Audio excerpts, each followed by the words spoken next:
Let me tell you a story that still keeps me up some nights, a story about kindness, loss, and how sometimes the debts we carry in our hearts are heavier than anything money could pay. You ever look back at your life and realize the one person who saved you disappeared before you could even say thank you? Yeah, that happened to me and to two brothers I call family, though we didn't share blood, just scars.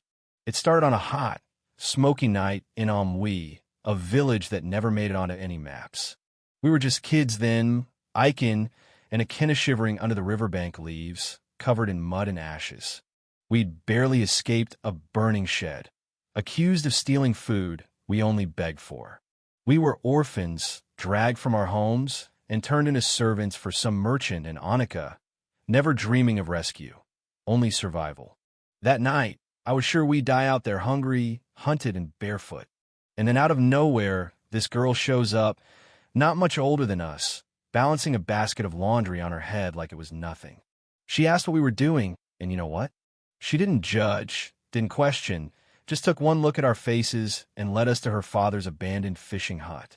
Later, she brought food cassava, some soup, and just whispered, "Rest here. Tomorrow, I'll help you reach someone who can hide you." Her name was Nana.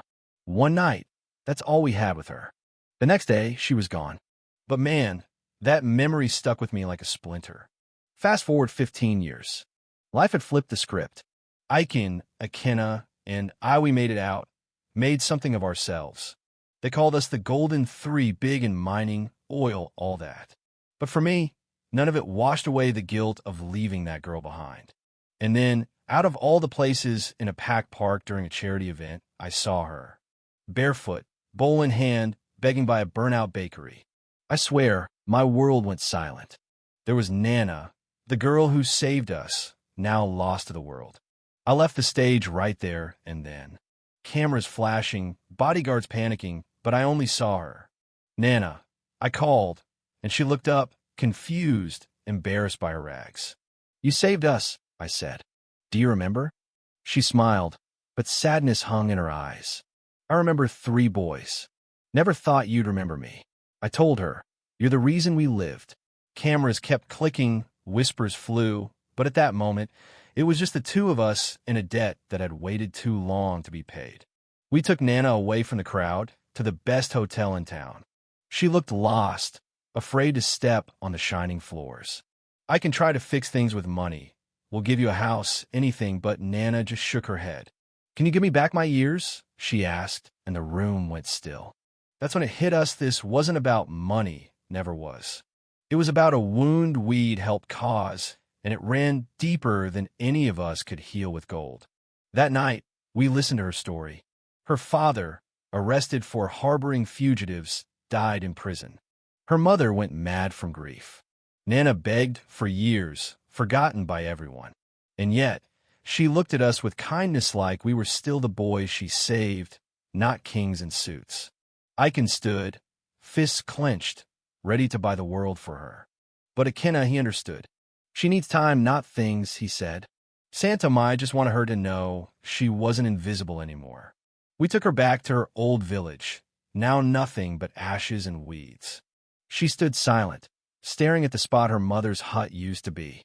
"You're trying to fix the past, but the past doesn't want to be fixed, said it wants to be heard," she said, and I realized she was right. We couldn't fix what happened, but maybe, just maybe, we could honor it. Nana moved in with us for a while. Some nights, I'd find her on the balcony, staring at the stars. I'd tell her, "Let us save you now," and she'd answer, "You think I need saving?" She was right, she wasn't some storybook princess. She was a survivor. But the more I saw her strength, the more I realized I wanted to be a part of her life, not just make up for the past. Then came the twist to her father's old letter. She read it by lamplight, hands shaking. "Never be ashamed of kindness. It may cost you, but one day it will protect you." I read those words, and it was like a punch to the gut.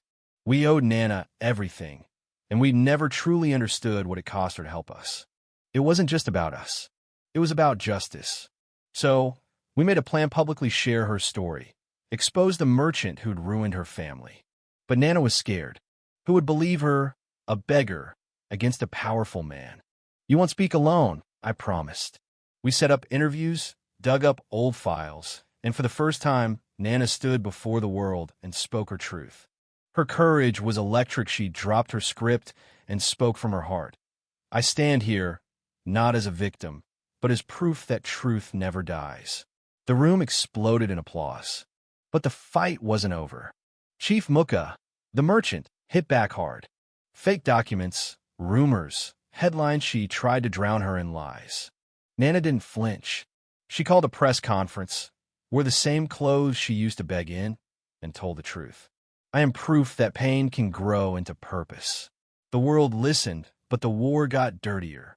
Mukha faked a confession letter from Nana's father. It went viral out, spreading like poison. But Nana found her father's real letters, and with the help of a respected judge, we exposed the forgery live on TV. Mukha's empire crumbled, sponsors fled, and finally, truth stood tall. Through all of it, something changed between Nana and me. I found her old anklet, a piece of her mother, and gave it back to her not as a hero, but as someone who wanted to build a future together. She said yes, not just to me, but to life again. We started the Oisai Foundation, named after her father, to protect kids like we once were. We rebuilt the village, planted mango trees where we used to hide, and opened a home for orphans, just steps from that riverbank where it all began.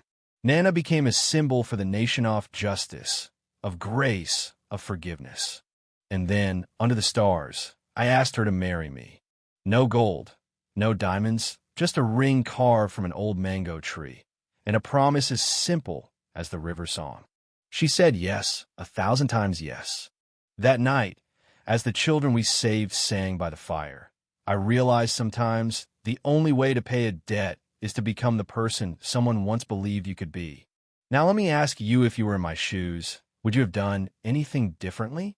Is redemption about fixing the past? Or is it about building something new, something better from the ashes? Drop your thoughts below. Let's talk about justice, forgiveness, and the kind of kindness that changes everything.